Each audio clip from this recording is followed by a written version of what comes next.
एक औरत आई और अल्लाह के नबी के पास आकर बैठ गई। उसके ना बाप थे, ना भाई था, कोई नहीं था, चाचा कोई नहीं था।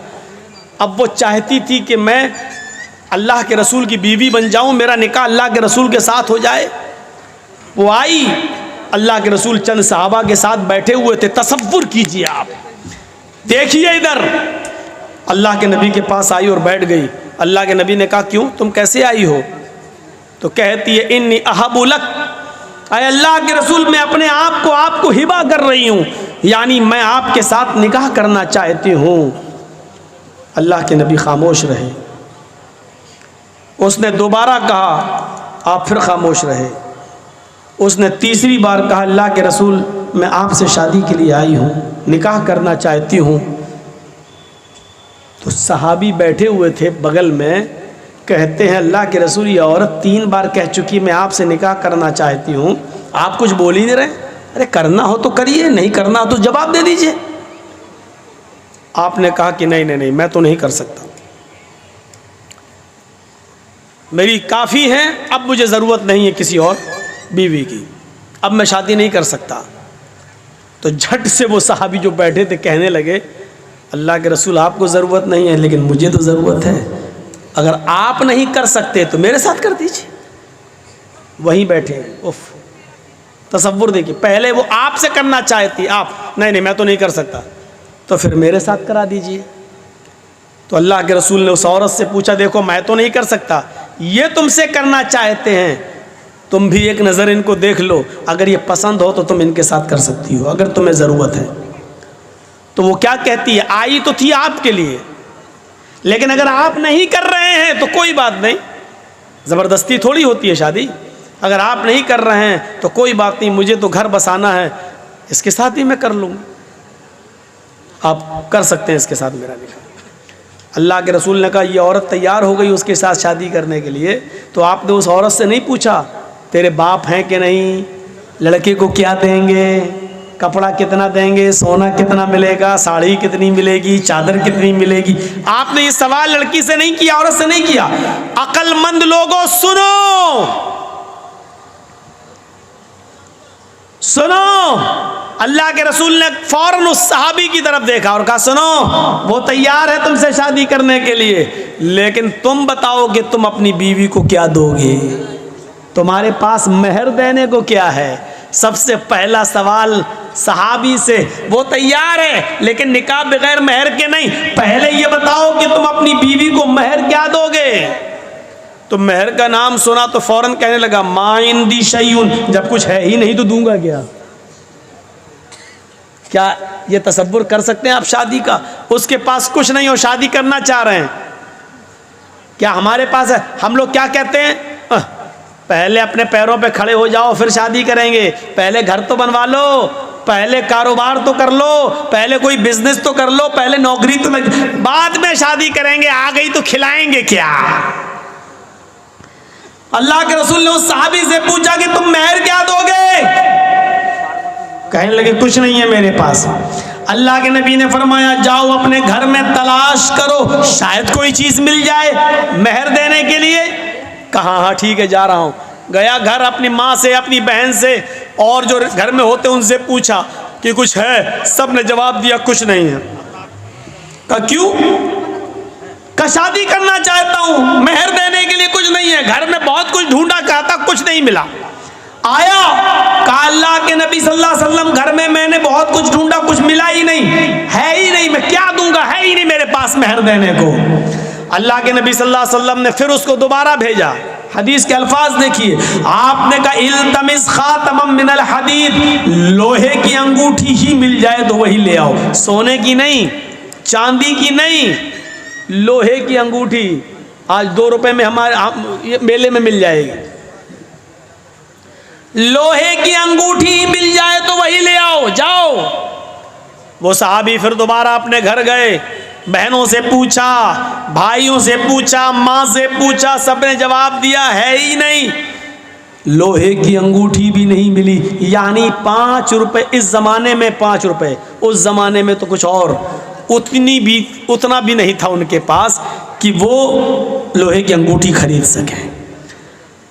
आते हैं और कहते हैं माँ वजदतु खातमम मिनल हदीद, आय अल्लाह के रसूल मुझे लोहे की अंगूठी भी नहीं मिली और इतना है नहीं मेरे पास कि लोहे की अंगूठी खरीद सकूं, नहीं है।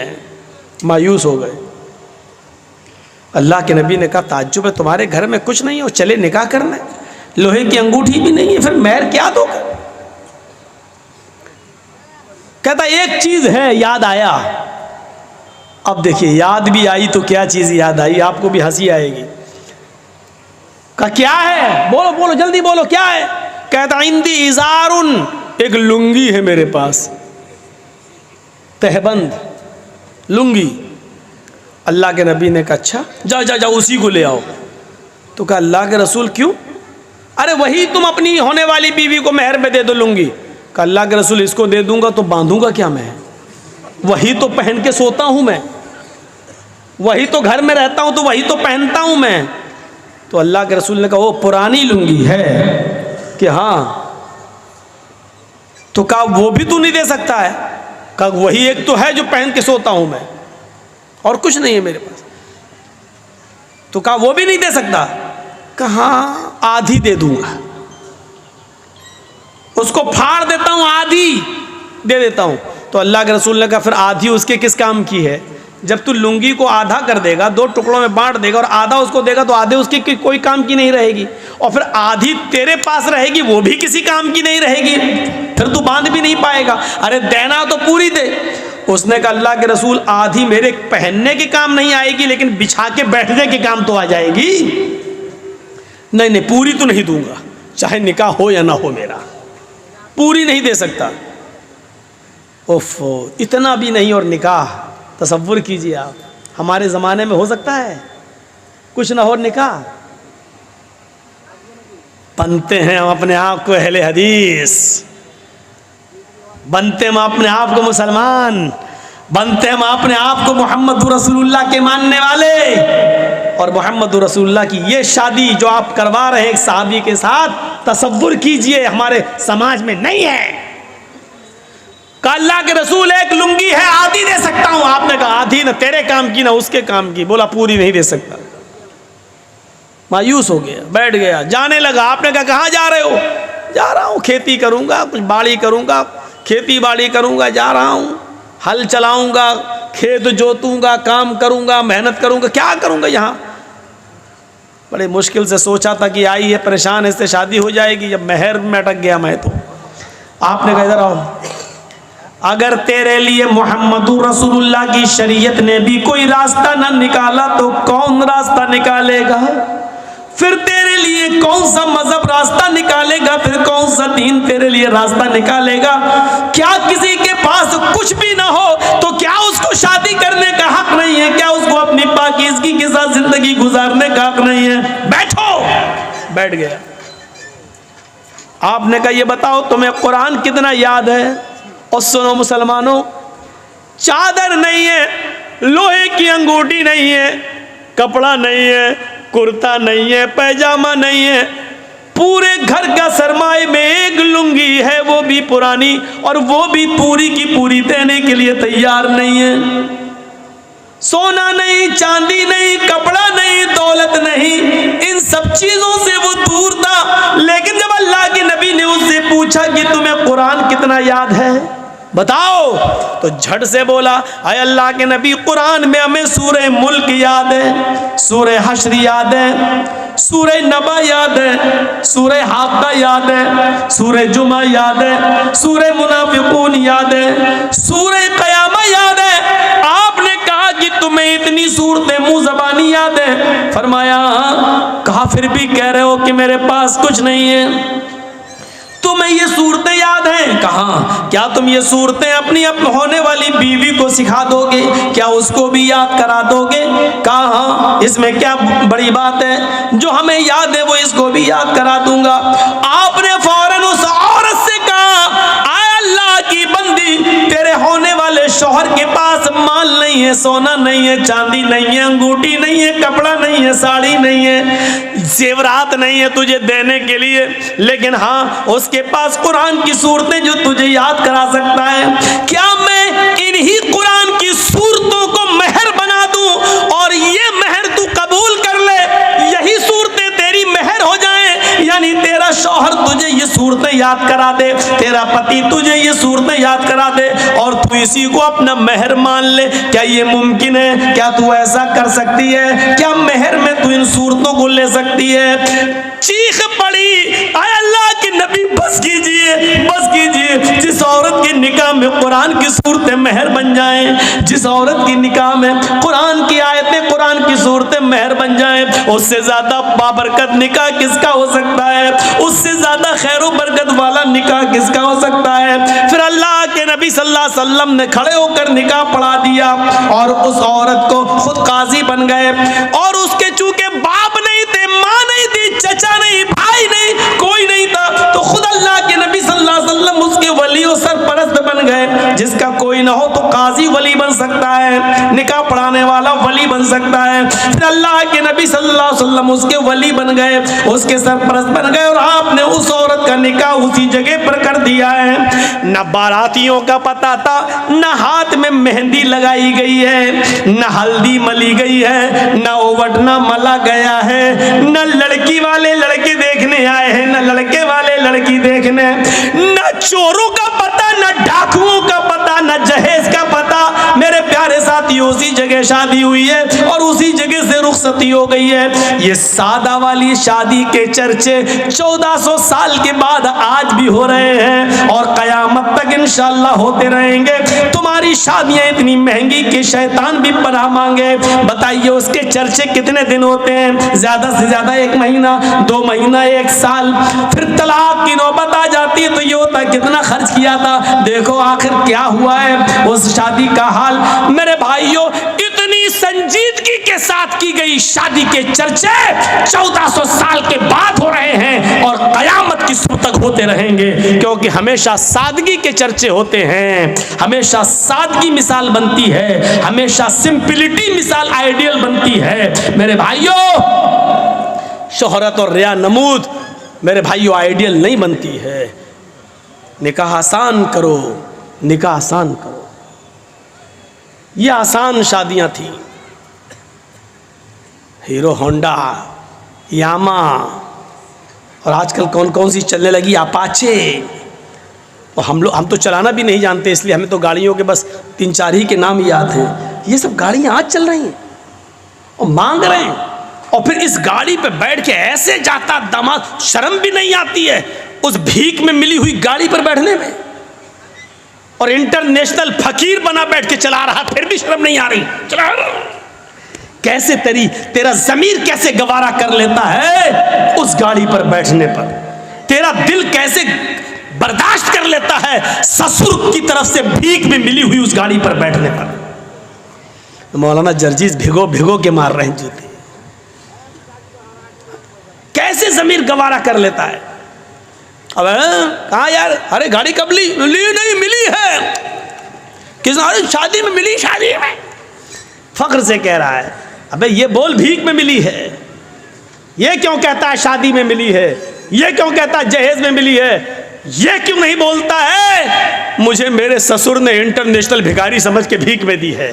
सही जुमला ये है, ये बोलना चाहिए था। सच बोलने में शर्म आती है, सच्चाई कड़वी होती है ना। ये बोलो, सबसे ज्यादा सटीक जुमला यही है। आप हंसिए मत, कितने मौलवी भी इसी में नंगे हैं। हम जैसे बहुत से मौलवी भी इसी फहरिस्त में आते हैं, वो भी मोटरसाइकिल मांगते हैं। हम इंटरनेशनल फ़कीर सबको बोल रहे हैं, जिसने मांगी है और जिसको मिली उसको बोल रहे हैं। सब तोहफे में मिली। क्या नाम दिया जाता है शादी में? लड़की के बाप ने लड़के को तोहफे में दी है। वाह साहब, तो फिर पुलिस वालों को हम जो 100-200 रुपए दे देते हैं ट्रक आगे बढ़ाने के लिए, फिर इसको रिश्वत क्यों कहते हो? इसको भी कहो कि पुलिस को हमने तोहफा दिया है और हमारा ट्रक छोड़ दिया है। फिर नाम बदल देने से, मैंने पहले का हैसियत नहीं बदल जाती है। भीख का नाम तोहफा रख दो तो वो भीख भीख ही रहेगी, तोहफा नहीं हो जाएगा। रिश्वत का नाम तोहफा रख दो, रिश्वत रिश्वत ही रहेगी, तोहफा नहीं हो जाएगा।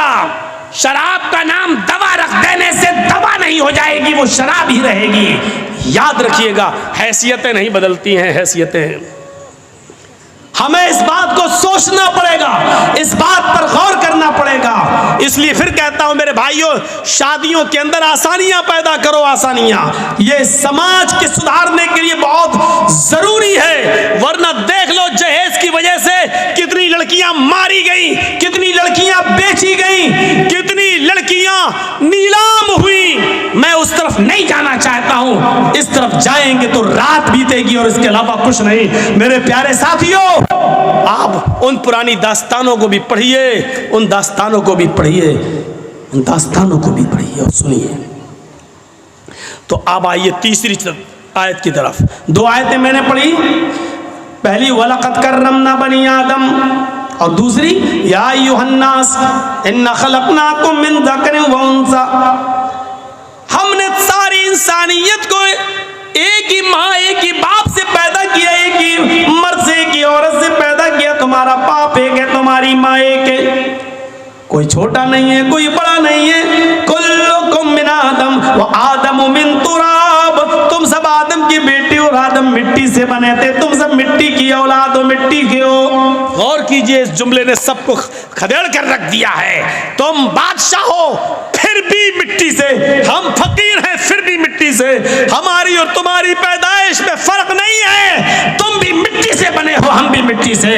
तुम बादशाह हो, हम फकीर हैं, लेकिन तुम्हारा बाप भी आदम और हमारा बाप भी आदम, तुम्हारी माँ भी हव्वा और हमारी माँ भी हव्वा। इस जुमले ने बादशाह को नीचे लाकर खड़ा कर दिया और एक गरीब को हिम्मत दी कि हम भी बादशाह के मुकाबले में उसके भाई हैं। मेरे भाइयों, फकीर को, गरीब को बादशाह के मुकाबले में लाने वाला अगर कोई जुमला है तो यही जुमला, कुल्लुकुम मिन आदम व आदम मिन तुराब। तुम सब आदम के बेटे, तुम सब कुल्लुकुम मिन आदम, तुम सब आदम की औलाद हो। वो आदम मिन तुराब, और आदम मिट्टी से पैदा हुए थे, लिहाजा तुम सब मिट्टी से पैदा हुए हो। मेरे भाइयों, इस जुमले ने फकीर को बादशाह के सफ में लाकर खड़ा कर दिया और बादशाह को भी सोचने पर मजबूर कर दिया कि मैं फकीर से अफजल नहीं हूं। और यही वजह है कि बादशाह अपने दरबार में ऊंची कुर्सी पर बैठ सकता है। मौलवी जर्जीस जलसे पे आएगा तो स्टेज लगाएगा, स्टेज पर भी कुर्सी लगेगी, हम स्टेज पर कुर्सी पर बैठ सकते हैं। लेकिन जब मस्जिद में जाएंगे तो आपके सफ में ही हमें बैठना पड़ेगा।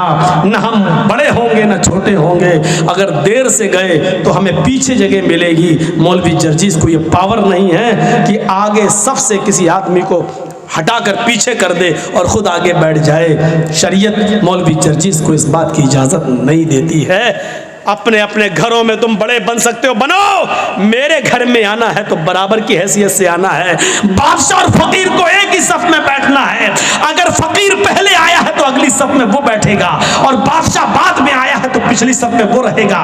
बादशाह किसी भीख मांगने वाले भिखारी, किसी रिक्शा चलाने वाले मेहनत और मजदूर को अगली सफ से उठाकर पीछे नहीं कर सकता है। ये पावर अल्लाह ताला ने एक बादशाह को भी नहीं दिया, सऊदिया के हुक्मरान सलमान को भी नहीं दिया है। मेरे भाइयों, कि वो खाने काबा में आए और मस्जिद नबवी में जाए तो अगली सब में बैठे हुए किसी गरीब को हटाकर वो आगे आ जाए। अल्लाह ताला ने ये हक सऊदिया के बादशाह तक को नहीं दिया है, क्योंकि ये अल्लाह का घर है, तुम्हारे बाप का घर नहीं है जहां तुम बड़े बन सकते हो। ये स्टेज नहीं है जहां मौलवी जर्जीस कुर्सी पे बैठ सकता है। ये मेरा घर है, मेरे घर में आओगे तो बराबर की हैसियत से आओगे, और जब नमाज पढ़ोगे तो अपने बगल से किसी मजदूर को हटा नहीं सकते। साहब रिक्शा चलाने वाला मेरे बगल में, ये हट, चल तू उधर जा, ए भाई इधर आओ, तुम अच्छा बिजनेस करते हो, इधर आओ, चल बस, तेरे कपड़े पुराने, भाग उधर चल। आप नहीं हटा सकते हो, नहीं, तुम्हें उसी के बगल में खड़ा होना है। अल्लाहू अकबर कहेगा इमाम, और तुम्हें भी अल्लाहू अकबर कहकर हाथ बांधना है। इमाम कहेगा अल्लाहू अकबर, तुम्हें रुकू में जाना, उसको भी रुकू में जाना है, सजदे में भी तुम्हें उसके साथ सजदे में जाना है।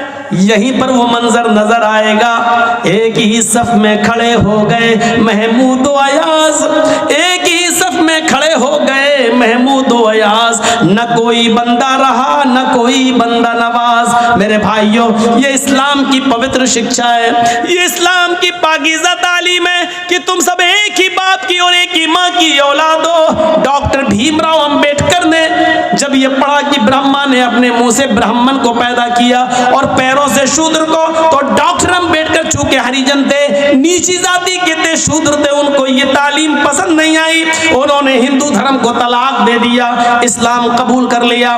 महात्मा गांधी ने बहका दिया। गांधी जी बोले कि कौन सा इस्लाम, हनफी बनोगे कि शाफी बनोगे कि बरेलवी बनोगे, शिया बनोगे, कादियानी बनोगे, चकलालवी बनोगे, मिर्जाई बनोगे, क्या बनोगे? 72 फिरके। डॉक्टर अंबेडकर ने सोचा ये तो बड़ी लंबी दास्तान है, अब इनको पढ़ना तो बड़ा मुश्किल हो जाएगा, इसलिए उन्होंने इस्लाम भी छोड़ा, फिर बुद्ध धर्म कबूल कर लिया और बुद्धिस्ट बन गए। मेरे भाइयों, जरा गौर करो कि हिंदू धर्म को लोगों ने इसीलिए छोड़ा था, डॉक्टर अंबेडकर ने इसीलिए छोड़ा था क्योंकि उसमें जात पात है, ऊंच नीच है, लेकिन यहाँ कोई ऊंच नीच नहीं देखी गई है, यहाँ ऊंच नीच का कोई तसव्वुर भी नहीं पाया गया। इसलिए डॉक्टर अंबेडकर ने जब देखा कि नमाज होती है, बादशाह के लिए भी यही आजान का वक्त है और गरीबों के लिए भी यही आजान का वक्त है, मुअज्जिन का काम है सिर्फ इतना कह देना, हय्या अलस्सलाह, आओ नमाज के लिए। यही आजान अमीर के लिए भी है, गरीब के लिए भी है, यही आजान बादशाह के लिए भी है, यही आजान फकीर के लिए भी है। फकीर ये नहीं कह सकता है अभी बादशाह नमाज पढ़ रहा है, हम बाद में पढ़ेंगे, और बादशाह ये नहीं कह सकता है कि ये गरीबों के लिए आजान हो रही है, हमारे लिए अलग से आजान होगी। नहीं नहीं, अल्लाह की इबादत करने में सब बराबर हैं। तुम भी आओ, ये भी आए, जिसके दिल में तकवा सबसे ज्यादा होगा, हमारी नजर में मुअज़्ज़ज़ वही होगा। मेरे भाइयों, हजरत बिलाल जो काले कलूटे थे और जिनको जमीन पर पत्थर बिछा दिया जाता था, कंकरीली जमीन पर जिनको लिटा दिया जाता था और उनकी पीठ उस गरम जमीन, गरम कंकरियों की वजह से फलक पड़ जाते थे, ऊपर से सीने पर उनका भारी पत्थर रख दिया जाता था। एक बार उनको आग के अंगारों पर लिटाया गया। बहुत दिनों के बाद, अल्लाह के रसूल के इस दुनिया से गुजर जाने के बाद, हजरत अबू बकर के इस दुनिया से गुजर जाने के बाद, जब उमर का जमाना आया और हजरत बिलाल किसी कुएं पे नहा रहे हैं, किसी कुएं पर बैठकर नहा रहे हैं, उनकी पीठ का वो हिस्सा नजर आ गया जिस हिस्से पर काफिरों ने आग के अंगारे बिछाकर उनको लिटाया था। आग के अंगारों से तपी हुई पीठ जो बिल्कुल जल चुकी थी, हजरत उमर फारूक ने जब उस पीठ को देखा, अल्लाह के रसूल के गुजर जाने के बाद, अबू बकर के गुजर जाने के बाद, हजरत उमर जब खलीफा बने और उनके सामने जब वो पीठ आई, तो हजरत उमर पीछे से जाते हैं और उस पीठ पर बोसा दे देते हैं, उस पीठ पर अपने होंठ रख देते हैं। हजरत बिलाल ने जो पीछे मुड़ के देखा, कहने लगे अमीरुल मोमिनीन, हजरत बिलाल जल्दी से गुस्ल करते हैं। जब हजरत उमर के पास उनसे मिलने के लिए आते हैं तो हजरत उमर फारूक ने अपने सर से अमामा उतारा, पगड़ी उतारी और जल्दी से उसको जमीन पर बिछा दिया और कहा, बिलाल आओ आओ बिलाल, इस पगड़ी पर बैठो, हमारे सर से उतरे हुए इस अमामे पर बैठो, तुम्हारी इज्जत तो जनाब मोहम्मद रसूलुल्लाह ने की है, तो हम क्यों नहीं करेंगे, ये हमारे सरदार हैं। आओ आओ मेरे प्यारे साथियों, शक्लो सूरतों की वजह से किसी को इज्जत नहीं मिलती है, इज्जत तो अमल और तकवे की वजह से मिलती है। यही बिलाल है कि जिनके बारे में अल्लाह के नबी ने कहा था, बिलाल तुम ऐसा कौन सा अमल करते हो कि मैंने जन्नत में तुम्हारे जूतों की आवाज सुनी है। फरमाया अल्लाह के रसूल, अल्लाह के नबी, मैं जब भी मेरा वुजू टूटता है तो मैं दोबारा वुजू बना लेता हूँ और वुजू बनाने के बाद 2, 4, 6, 8 रकातें जरूर पढ़ लेता हूँ, जितनी अल्लाह मुझे तौफीक देता है। ये बिलाल थे जिनके लिए हजरत उमर अपने सर से पगड़ी उतारकर जमीन पर बिछा देते थे और कहते थे, आओ बिलाल बैठो, जिसकी इज्जत जनाब मोहम्मद रसूलुल्लाह ने की हो उसकी इज्जत हम क्यों नहीं करेंगे। मेरे भाइयों, कौन नहीं जानता खौला बिनते सालबा कौन सी औरत थी। खौला बिनते सालबा वो बूढ़ी औरत थी कि जिनकी आखिरी उम्र में बुढ़ापे में उनके शौहरों से अपने सामित ने उनसे जिहार कर लिया था। आप नहीं समझ पाएंगे जिहार किसको कहते हैं, मैं आपको थोड़ी सी स्पीड कम करके बताता हूँ। उनके पति ने, औस इब्ने सामित ने अपनी पत्नी खौला बिनते सालबा से कह दिया था, अंते अलैया का ज़हर उम्मी, आज के बाद तू मुझ पर मेरी माँ की तरह हराम हो गई, यानी जैसे मेरी माँ मुझ पर हराम है, आज के बाद तू भी मुझ पर हराम है। मैं तुझे हाथ नहीं लगाऊंगा।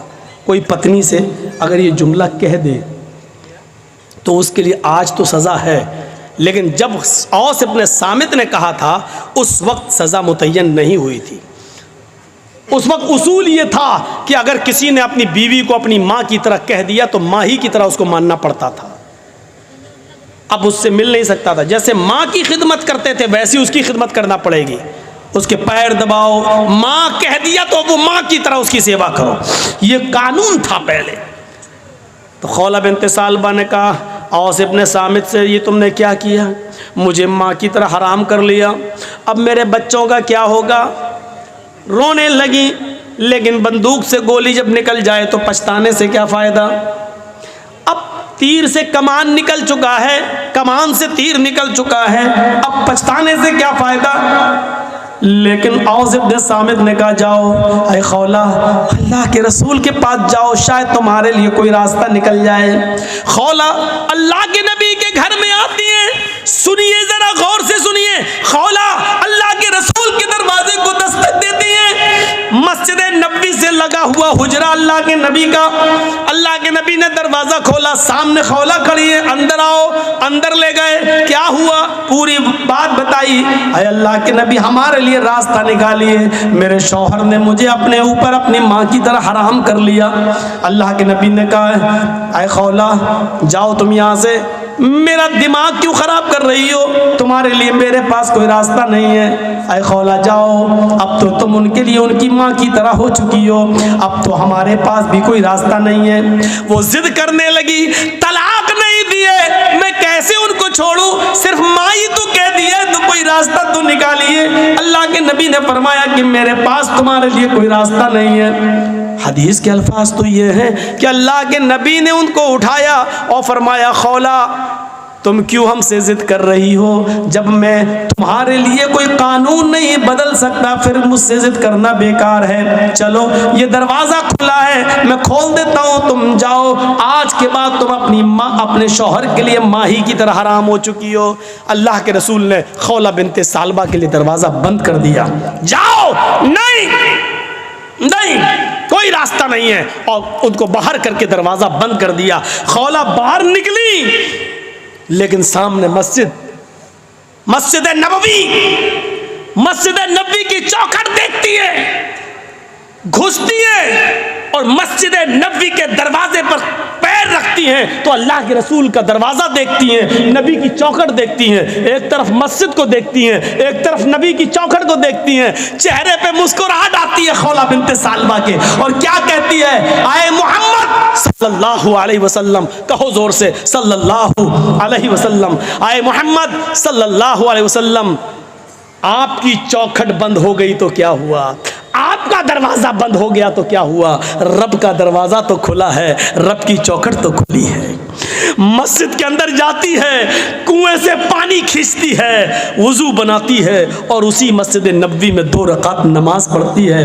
और 2 रकात नमाज पढ़ने के बाद उस औरत ने खौला बिन्त सालबा ने अपने हाथ बुलंद कर लिए और कहा अल्लाह, नबी का दरवाजा बंद है लेकिन तेरा दरवाजा तो बंद नहीं है। इलाल आलमीन मेरे शौहर ने मुझसे जिहार कर लिया है, अपनी माँ की तरह हराम कर लिया है। बच्चों को प्यार तो मैं दे सकती हूँ लेकिन खिलाने पिलाने की जिम्मेदारी तो मेरे शौहर की है। आए अल्लाह मेरे लिए और मेरे हस्बैंड के दरमियान कोई रास्ता निकाल, मेरे और मेरे पति के दरमियान कोई रास्ता निकाल। तेरे नबी की चौखट बंद, तेरे नबी का दरवाजा बंद, तेरे नबी ने रास्ते बंद कर दिए, तेरा दरवाजा खुला है। मैं तेरी चौखट पर सर रखती हूँ, पेशानी रखती हूँ, माथा रखती हूँ। आए अल्लाह मेरी फरियाद सुन ले।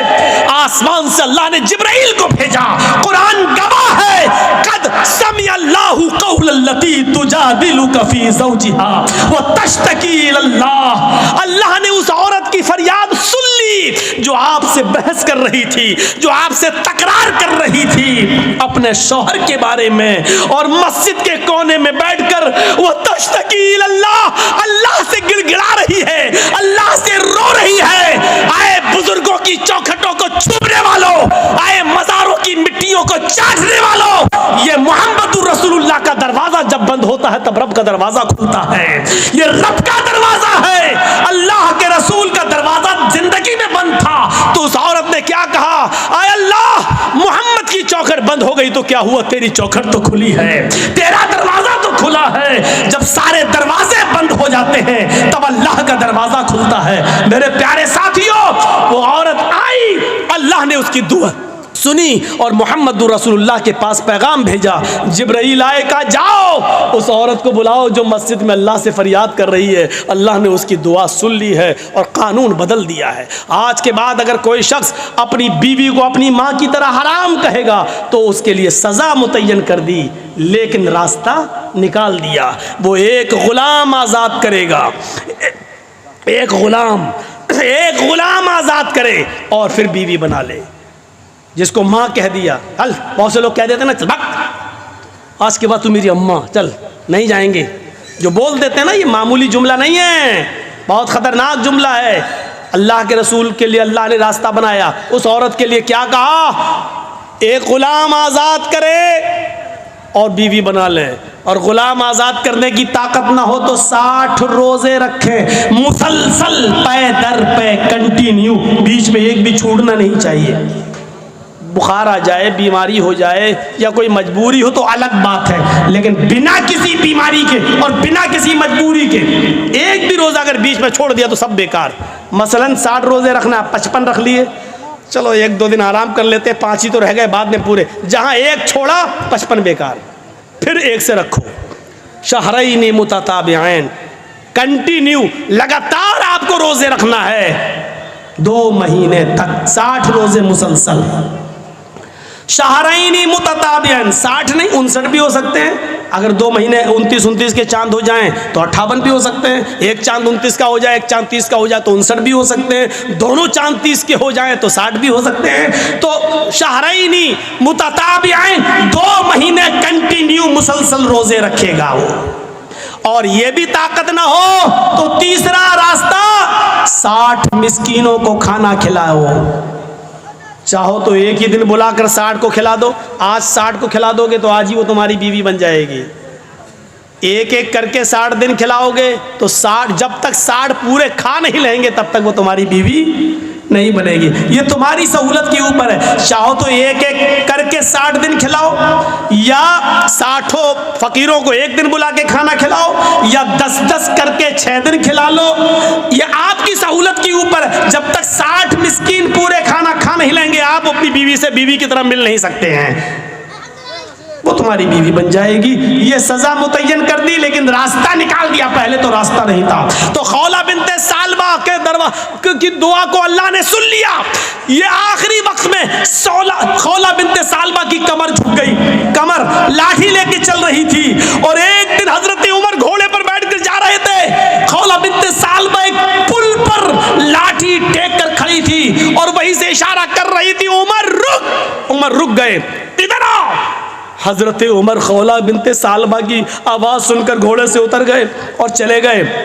नीचे झुक और कुछ बात कहने लगी उनके कान में। उमर फारूक के साथ जो लोग थे उनको बड़ा गुस्सा आया। एक मामूली सी बुढ़िया उमर फारूक को धमकी देती है, उनका घोड़ा रोकती है, उनको घोड़े से नीचे उतारती है और कहती है कान इधर कर। कान में कुछ बोलती है। फरमाया अमीरुल मोमिनीन, एक मामूली औरत आपको घोड़े से उतारती है और आप उतर जाते हैं। एक मामूली औरत आपको इशारा करके बुलाती है और आप चले जाते हैं। एक मामूली बुढ़िया आपको कहती है कान नीचे कर, और वो आपके कान में कुछ बोलती है, आप सुन लेते हैं।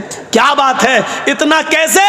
फरमाया हजरत उमर ने, अरे मेरे साथियों, ये मामूली औरत नहीं है। खौला बिनते सालबा मामूली नहीं है। जब मोहम्मद के दरवाजे बंद हो चुके थे तब इसके दरवाजे को अल्लाह ने खोला था। मेरी क्या मजाल जो इसकी नहीं सुनूं। 7 आसमान के ऊपर अर्श पर बैठा हुआ वो अल्लाह जब इस औरत की फरियाद सुनने के लिए तैयार है तो उमर के अंदर ये मजाल नहीं कि वो घोड़ा छोड़ कर आए और इसकी बात ना सुने। मेरे अंदर इतनी हिम्मत नहीं है। मेरे प्यारे साथियों, ये थे हुक्मरान जो एक मामूली बूढ़ी औरत की बात को सुनने के लिए चले जाते थे। और दलील क्या देते थे? इस औरत की बात को जब अल्लाह ने 7वें आसमान के ऊपर सुना तो उमर की मजाल क्या है जो ज़मीन पर रहकर इसकी बात को ना सुने। नहीं, मेरे अंदर इतनी जुर्रत नहीं है, मेरे अंदर इतनी बहादुरी नहीं है, मेरे अंदर इतनी। तो इस्लाम सहूलत का नाम है, इस्लाम आसानी का नाम है। आप दूसरों के लिए आसानी पैदा करिए, लड़की वालों के लिए मजबूरियां पैदा मत कीजिए। आपको मालूम होगा कि एक सहाबी आए, कितनी इससे ज़्यादा आसानी क्या होगी। एक सहाबी आए, अल्लाह के रसूल मैं तो हलाक हो गया। सुनो, बड़ी हंसी आएगी आपको ये वाक़या सुनकर। आए अल्लाह के रसूल मैं तो बर्बाद हो गया। आपने कहा क्या हुआ? का मत पूछो, का रहने दो। एक तरफ तो कह रहे हो कि मैं बर्बाद हो गया, मैं पूछ रहा हूँ क्या हुआ। का क्या हुआ बताओ ना। का अल्लाह के रसूल पूछने में भी शर्म आ रही है। का इन्नल्लाह ला यस्तही मिनल हक, अल्लाह ताला हक बात से नहीं शर्माता है, बताओ क्या बात है। का अल्लाह के रसूल मैं रोजे से था और रोजे की हालत में बीवी से मिल लिया। आपने कहा उफ, फर्ज रोजा था, अच्छा हम बिस्तरी कर ली। आपने कहा एक गुलाम आज़ाद करो। हम बिस्तरी, जो रोज़े की हालत में बीवी से हम बिस्तरी कर ले तो उसकी तो यही सज़ा है। वो रोज़ा तो पूरा करना ही पड़ेगा, उसके अलावा 60 रोज़े और रखना पड़ेंगे। पहले एक गुलाम आज़ाद करो। का अल्लाह के रसूल मुझे तो खुद गुलामी करते करते पूरी ज़िंदगी हो गई दूसरे की, मैं क्या गुलाम आज़ाद कर पाऊँगा, मेरे पास तो ये ऑप्शन ही नहीं है। आपने कहा 3 ऑप्शन है। पहला ऑप्शन गुलाम आज़ाद करो, कहने लगा नहीं कर पाएंगे, मेरे पास ताकत नहीं है। आपने कहा 60 रोज़े रखो मुसलसल पे दर पे कंटिन्यू। कहने लगा अल्लाह के रसूल 60 रोज़े, 60 कहाँ का, एक रोज़ा में तो ये हालत है कि बीवी से मिल लिया, सब्र नहीं हुआ। आप कह रहे हैं 60 रोज़े रखो, मेरा क्या हाल होगा, मैं तो नहीं रख पाऊंगा, ये भी ताकत नहीं है मेरे अंदर। और कमज़ोर आदमी रमज़ान के रोज़े तो बड़ी मुश्किल से रख पाता हूँ, इसके अलावा 60 रोज़े और मैं कैसे रख पाऊँगा। आपने कहा फिर तीसरा एक और ऑप्शन है तुम्हारे लिए। का क्या? कि 60 मिस्कीनों को खाना खिलाओ। कितने? का 60। का अल्लाह के रसूल शायद आपको मेरे घर का हाल नहीं मालूम। आपने कहा तुमने कभी बताया ही नहीं तो मालूम क्या होगा। का अल्लाह के नबी सुबह अगर मुझे खाने को मिल जाए तो शाम को भूखा सोता हूँ, और शाम को मिल जाए तो सुबह भूखा उठता हूँ, फिर सुबह नहीं मिलता। मेरे घर में 2 टाइम का खाना नहीं बनता, मैं 60 मिस्किनों को खाना कहाँ से खिलाऊं। आपने कहा रुको, अच्छा 3 ऑप्शन तुम्हारे पास, तीनों नहीं है। कहाँ? देखिए फिर भी रास्ता निकाला। कहा क्या?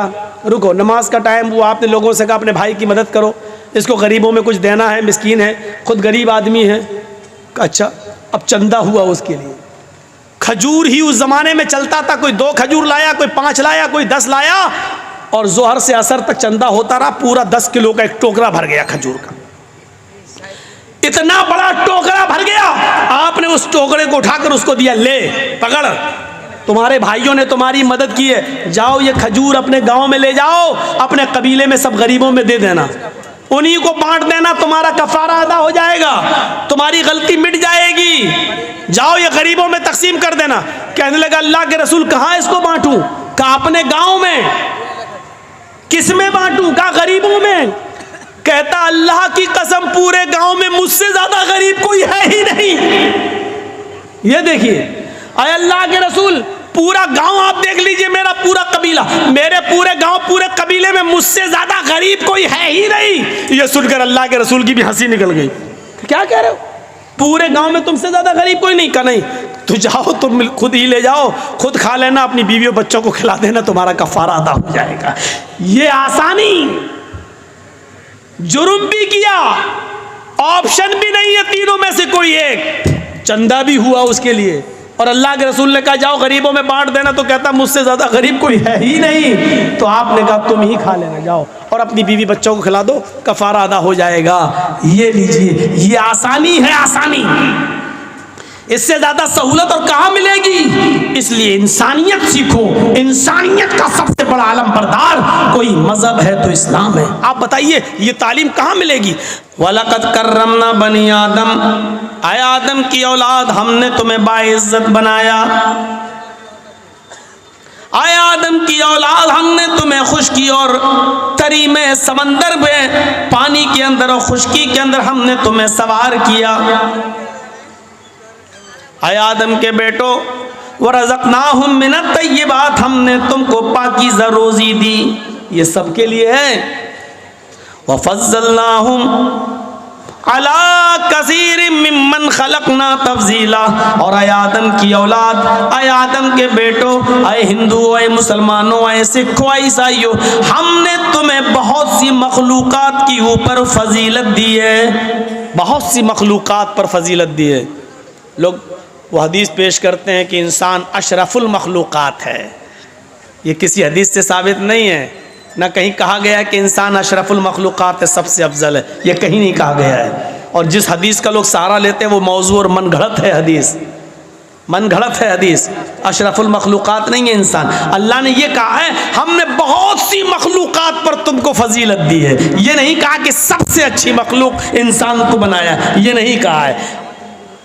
क्या कहा? अला कसीर मिम्मन खलकना तफजीला, और हमने फजीलत दी। वफ़ज़्ज़लनाहुम अला कसीर मिम्मन खलकना तफजीला। हमने जो मखलूक पैदा की है, जो दुनिया में जितनी मखलूक पैदा की है, उनमें बहुत सी मखलूकात पर हमने तुमको फजीलत दी है। इसका मतलब यह कि सब पर नहीं दी है, बहुत सी मखलूकात पर फजीलत मिली है, लेकिन सबसे अफजल इंसान ही हो ये ज़रूरी नहीं है। तो मेरे भाइयों, इंसान को बाइज्जत बनाया, इससे अच्छी आयत कोई, इससे अच्छी आयत और कौन सी पेश की जाए आपके लिए,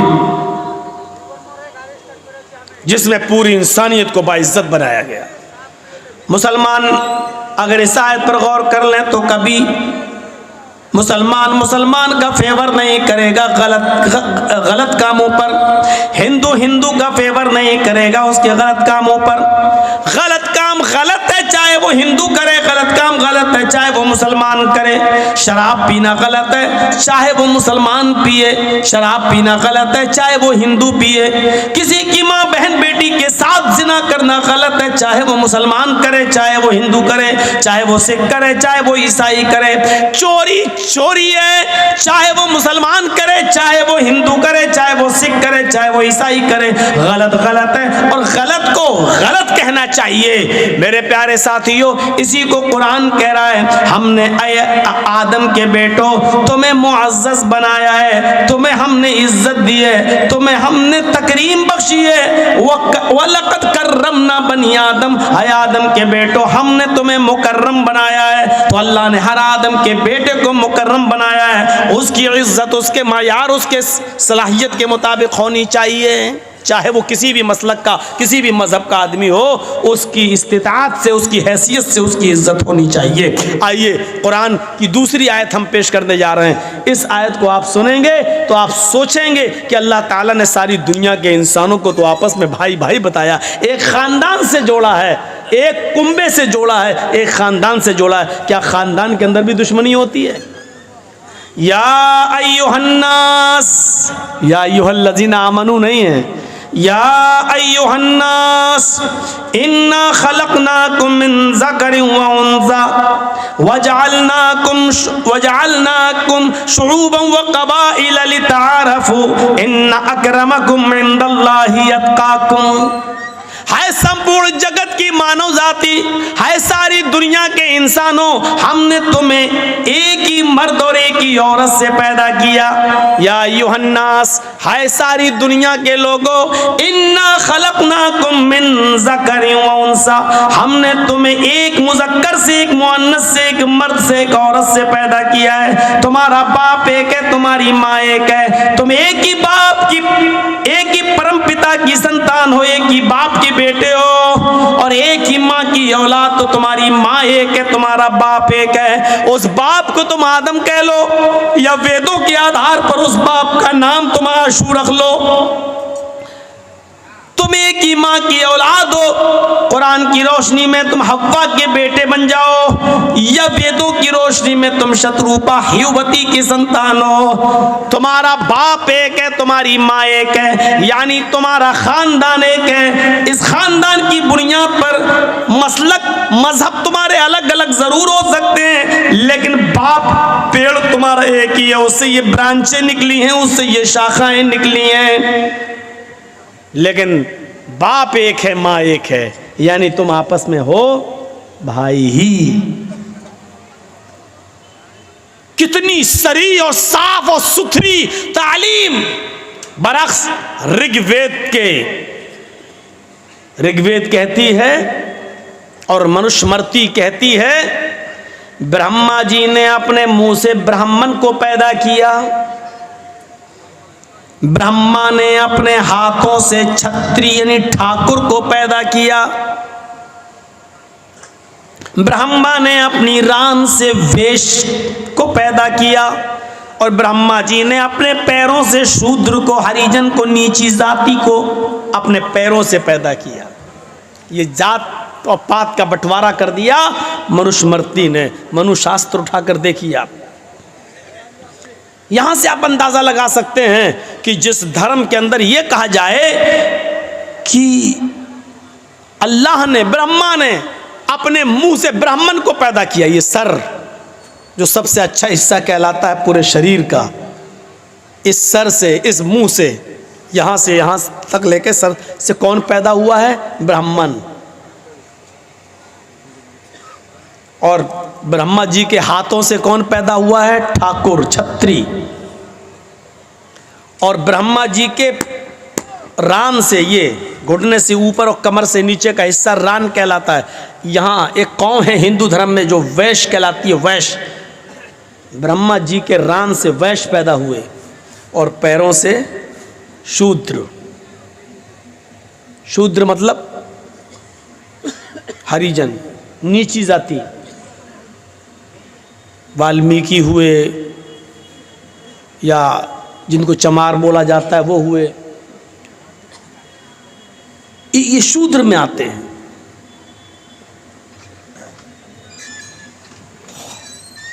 अब बताइए इस तालीम को कौन ग्रहण करेगा? एक तरफ ये तालीम और एक तरफ हाय सारी दुनिया के इंसानों, हमने तुमको एक ही मर्द और एक ही औरत से पैदा किया, तुम्हारा बाप एक, तुम्हारी माँ एक। गौर कीजिए, दोनों तरफ तालीम में आप कुछ मुआवजा कर रहे हैं, टेली कर रहे हैं। कंपेयर करिए आप क्या महसूस कर रहे हैं आप। एक तरफ लिखा ब्रह्मा जी ने अपने मुंह से ब्राह्मण को पैदा किया और सबसे नीचे पैर निचले हिस्से से शूद्र को पैदा किया। अब दोनों में फर्क देखिए, एक तरफ ब्राह्मण और एक तरफ नीची जाति शूद्र। अब दोनों की तालीम और शिक्षा मनुशास्त्र के मुताबिक देखिए। वेद पढ़ने का अधिकार सिर्फ ब्राह्मण को है। सुनिए, यदि हरिजन शूद्र अगर वेद पढ़ ले तो उसकी जबान काट डालो। देख रहे हैं आप, तालीम देखिए आप। मनुशास्त्र में लिखा है, मनुस्मृति में, वेद सिर्फ ब्राह्मण ही पढ़ सकता है। अगर शूद्र वेद पढ़ ले तो उसकी जबान काट डालो। क्यों? अगर वेद पढ़ लिया तो उसको असलियत मालूम हो जाएगी, वेद में तो छूत छात है नहीं। ये क्यों कर रहे हैं? तो ब्राह्मणों की चौकीदारी और ब्राह्मणों की हजारादारी खत्म हो जाएगी, ब्राह्मणों की फौकियत खत्म हो जाएगी, श्रेष्ठता खत्म हो जाएगी। इसलिए ब्राह्मण चाहते हैं कि ब्राह्मण ही पढ़ें और दूसरा वेद से दूर रहे। कुरान देख, इधर अल्लाह के नबी क्या कहते हैं, यहाँ वेद पढ़ने का अधिकार सिर्फ ब्राह्मण को और यहाँ दीन हासिल करने का हक हर एक मुसलमान को। तलबुल इल्मी फरीज़तुन अला कुल्लि मुस्लिम, इल्म दीन का इल्म हासिल करना हर मुसलमान पर फर्ज है। हर मुसलमान, हर मुस्लिम, मर्द हो या औरत, खान हो, पठान हो, तुर्क हो, तेली हो, शेख हो, शेरशाहबादी हो, सूरजापुरी हो, अंसारी हो, किसी भी कास्ट का हो, हर एक पर इल्म दीन हासिल करना फर्ज है। इधर देखिए, कंपेयर कीजिए आप, टेली कीजिए और मिलाइए। अगर ब्राह्मण के अलावा शूद्र अगर वेद पढ़ ले तो उसकी जबान काट डालो। आगे देखिए, अगर वेद सुन ले तो उसके कानों में शीशा और तांबा पिघला के डाल दो, यानी उसको बहरा कर दो। इधर अल्लाह के नबी जनाब मोहम्मद रसूलुल्लाह फरमाते हैं, अगर किसी को कुरान पढ़ना नहीं आता है, अगर किसी को कुरान पढ़ना नहीं आता है लेकिन वो किसी को पढ़ते हुए देख रहा है और बैठ के सुन रहा है, तो सुनने वाले को भी उतना ही सवाब मिलेगा जितना पढ़ने वाले को मिल रहा है। गौर कीजिए आप, वो पढ़ रहा है, सुन रहा है, वो पढ़ना जानता है, उसको पढ़ने का सवाब है। ये चाहे नीची कौम का, पहली बात तो इस्लाम में कोई नीची कौम है ही नहीं। ना खान ये कह सकता है कि मैं अंसारियों से अफजल हूं, ना अंसारी ये कह सकते हैं कि मैं तुर्क से अफजल हूं। नहीं, इस्लाम तो यही मिटाने ही आया था। लेकिन इसके बावजूद और अल्लाह के नबी क्या कहते हैं, अगर नहीं आ रहा तो सीखो, और जो पढ़ रहा है उसको सुनो। सुनोगे तो सुनने पर भी तुम्हें सवाब। इमाम नमाज पढ़ाता हो, तरावी पढ़ रहा है, हम उसके पीछे कुरान सुन ही तो रहे हैं, हम थोड़ी पढ़ रहे हैं, वो कुरान पढ़ रहा है। अलिफ लाम मीम ज़ालिकल किताबु ला रैब फीहि हुदल लिल मुत्तकीन, हम उसके पीछे सुन रहे हैं, उसको पढ़ने का सवाब, हमें सुनने का सवाब। एक तरफ क्या, वेद अगर सुन ले तो हरिजन के शूद्र के कान बहरे कर दो शीशा और तांबा पिघला के डाल दो। आगे देखिए, ब्राह्मण को अगर शूद्र की कोई लड़की पसंद आ जाए, सुनिए अलल ऐलान तकरीर,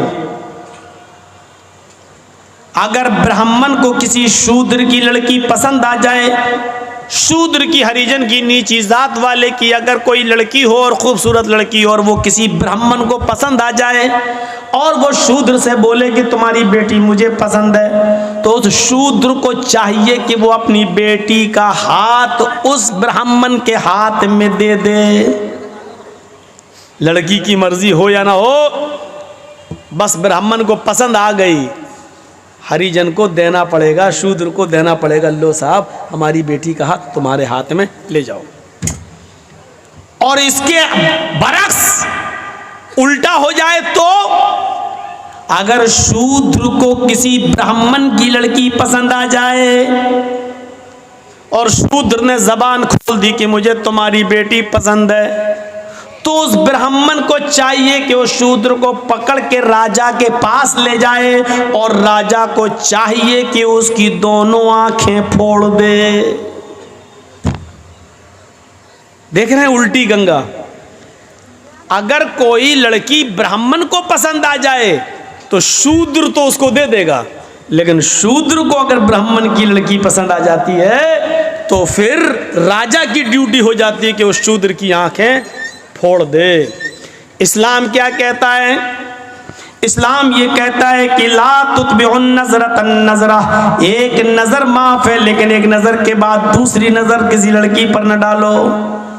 आप चल रहे हैं, कोई वहां से आ रही है, अचानक आंखों से आंखें टकरा गईं, निगाह नीची कर लो, ये पहली नजर माफ है, दूसरी नजर माफ नहीं है। अगर आपने दोबारा उस लड़की की तरफ नजर उठा के देखा तो आप गुनाहगार होंगे, चाहे आप किसी मस्जिद के इमाम ही क्यों ना हो, किसी मदरसे के मौलाना ही क्यों ना हो, आप कुछ भी क्यों ना हो, आपकी कौम कुछ भी क्यों ना हो, आप कितने बड़े क्यों ना हो। मेरे भाइयों, एक तरफ इस्लाम ये पाबंदी आयत करता है कि किसी की माँ बहन बेटी की तरफ कोई किसी की इज्जत व आबरू नहीं लूट सकता है। हाँ, इस्लाम ने इजाजत दे दी है कि कोई किसी के साथ शादी करना चाहे तो कर सकता है, इसमें जात और बरादरी नहीं देखी जाएगी, सिर्फ तकवा देखा जाएगा, नेक दीनदारी देखी जाएगी और नेकी देखी जाएगी।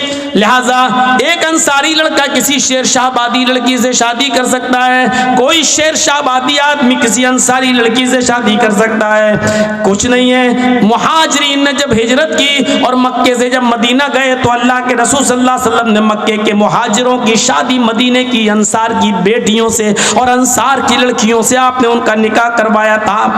छूत छात और जात बिरादरी को मिटा कर रख दिया इस्लाम ने।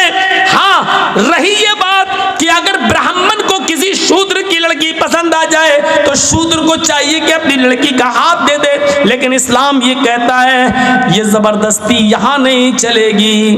अगर किसी को कोई लड़की पसंद है तो कायदे के मुताबिक वो अपने निकाह का पैगाम भेजे, लड़की से लड़की का बाप पूछे या लड़की की माँ पूछे कि फला जगह से तुम्हारा रिश्ता आया है, बेटी क्या तुम्हें वो लड़का पसंद है? मेरे भाई और उस लड़की को बताना चाहिए, पसंद है तो हाँ, नहीं पसंद है तो मना कर दे। लेकिन लड़की की नापसंद होने के बावजूद दुनिया का कोई बाप अपनी बेटी की शादी जबरदस्ती किसी लड़के के साथ नहीं करा सकता है। इस्लाम ने इस बात की इजाजत नहीं दी है, मना किया है। बाप को मालूम है ये लड़का अच्छा है, लेकिन अगर बेटी नहीं चाहती है उस लड़के के साथ शादी करना, तो बाप जबरदस्ती अपनी बेटी की शादी उस लड़के के साथ नहीं कर सकता है। एक औरत अल्लाह के नबी के पास आई और कहती है, अल्लाह के नबी, मेरे बाप ने, मेरे माँ बाप ने मेरी शादी ऐसी जगह कर दी है जो लड़का मुझे पसंद नहीं है। तो अल्लाह के नबी ने फरमाया, तुझे इख्तियार है उस आदमी के साथ रहो या छोड़ दो उसे, तुम्हें इख्तियार है। और उस औरत ने इस इख्तियार का फायदा उठाते हुए उस आदमी को छोड़ा, नहीं रही उसके पास। इसलिए माँ बाप भी जिद ना करें। इसीलिए जब निकाह होता है ना, निकाह, तो आपने देखा होगा लड़की वाले के यहाँ जाते हैं कुछ लोग, अब तो कुछ लोग नहीं, अब तो बहुत से लोग जाने लगे, जिसका नाम हो गया बारात। नाम रख लेने से किसी चीज़ की हैसियत थोड़ी बदल जाती है। ये 300-400 आदमी जो जा रहे हैं, आप इसको बारात कहिए, मेरी नज़र में सब चोर हैं और डाकू हैं। किसी चीज़, अब शराब का नाम दवा रख दो तो वो दवा थोड़ी हो जाएगी, शराब ही रहेगी। पहले ज़माने में जब शुरू में ये बारात की रस्म कहाँ से निकली है? ये जो 300-400 आदमी एक शहर से दूसरे शहर जब शादी होती थी तो लड़का अकेला नहीं जाता था, क्योंकि रास्ते में काफिलों पर हमला हो जाता था, उनको लूट लिया जाता था। इसलिए लड़की को हिफाजत के साथ उस लड़के के घर पे लाया जाए, इसलिए पहले ज़माने में 100-150 आदमी लड़की के घर जाते थे और उस लड़की को खैरियत से लाकर उस लड़के के घर पहुंचा देते थे, ताकि रास्ते में इस लड़की को कोई लूट न ले, इसके जेवर को कोई लूट न ले, इसके सामान को कोई लूट न ले।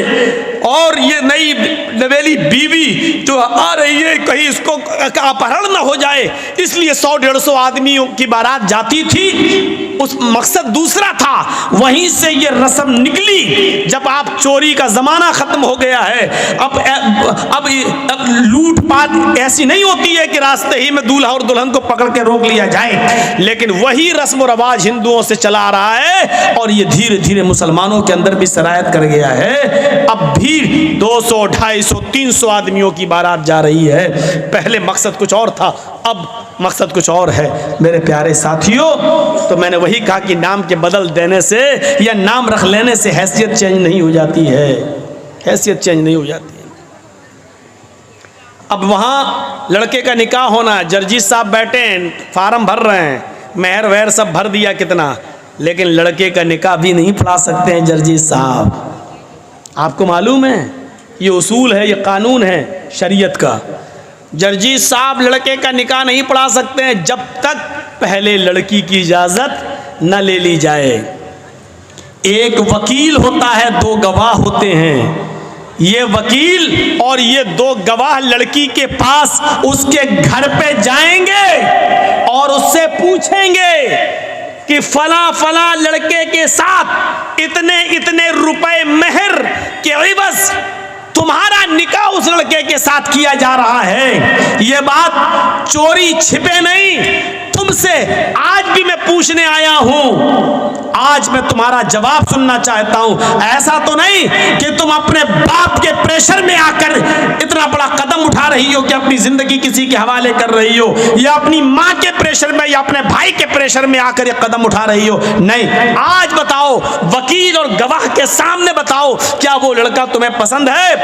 वो लड़का, उसका नाम ये, उसकी वल्दियत ये, उसकी उम्र ये, और इतने इतने रुपए या इतना सोना, इतना चांदी, मेहर, सिक्का, राइजुल वक्त, अलावा नान नफका आप उनके निकाह में दी जा रही हैं। क्या आपको वो लड़का कबूल है? उस मौके पर देखा जाएगा उस लड़की की इजाजत क्या है।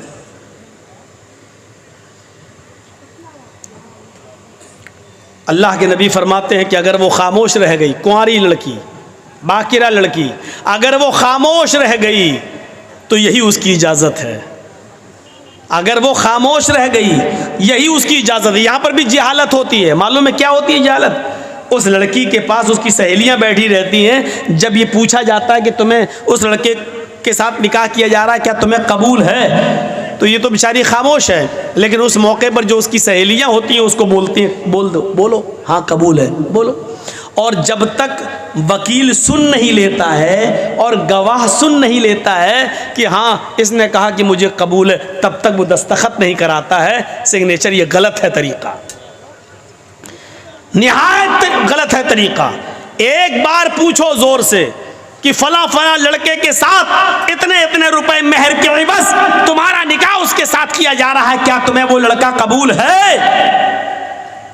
वो लड़की सर नीचे कर ले, खामोश हो जाए, तो यही उसकी इजाज़त है। इज़्नुहा सिमातुहा, उसकी खामोशी ही उसकी इजाज़त है बस।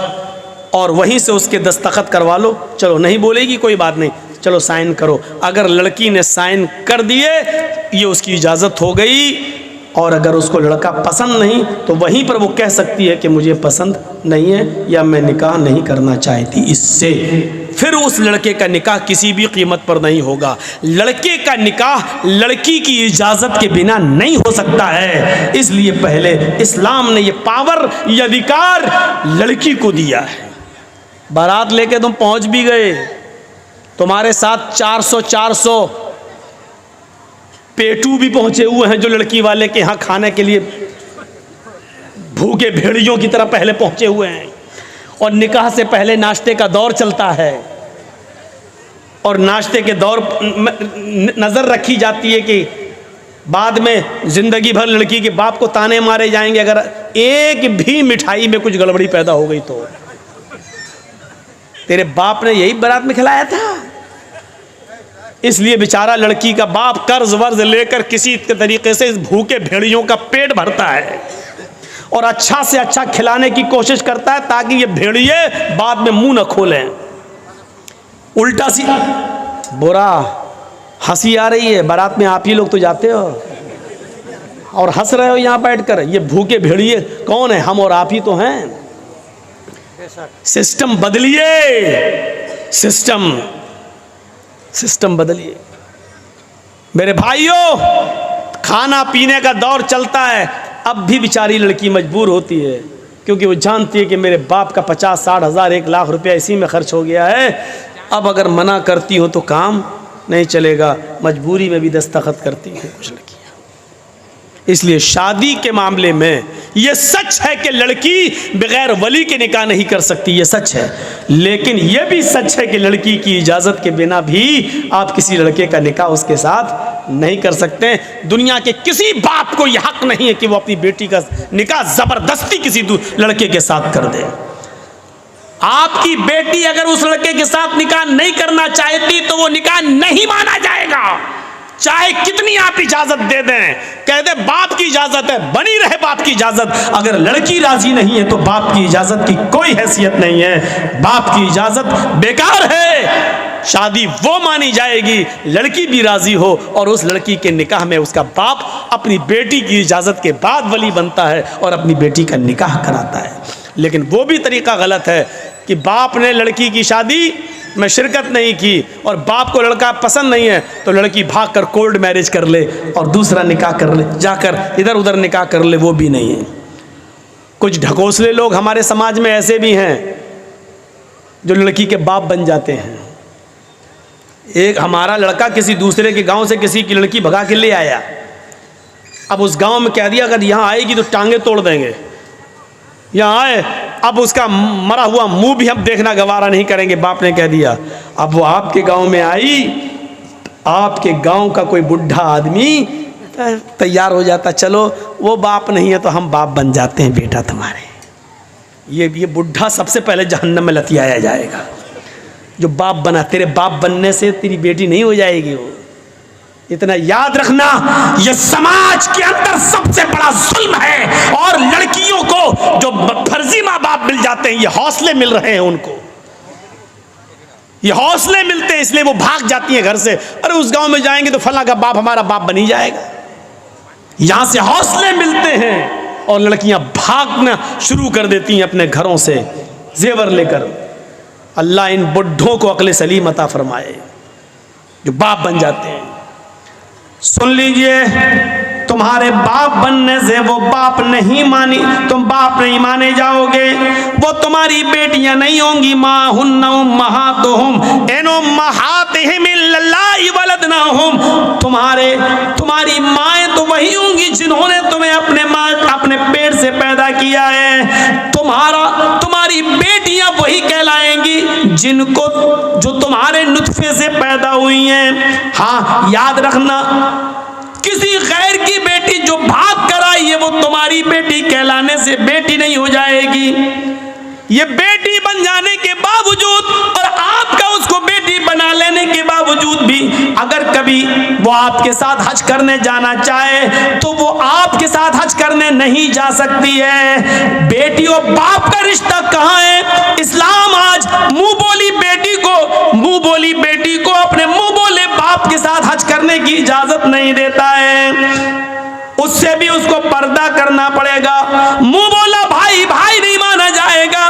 वो अपने मुंह बोले भाई के साथ हज करने नहीं जा सकती है, उससे भी उसको पर्दा करना पड़ेगा। ये तो बहुत दूर की बात है। तुम अपनी बीवी के साथ खाना खा रहे हो और बीवी की बहन आ जाए, यानी तुम्हारी साली आ जाए और घर में घुस जाए।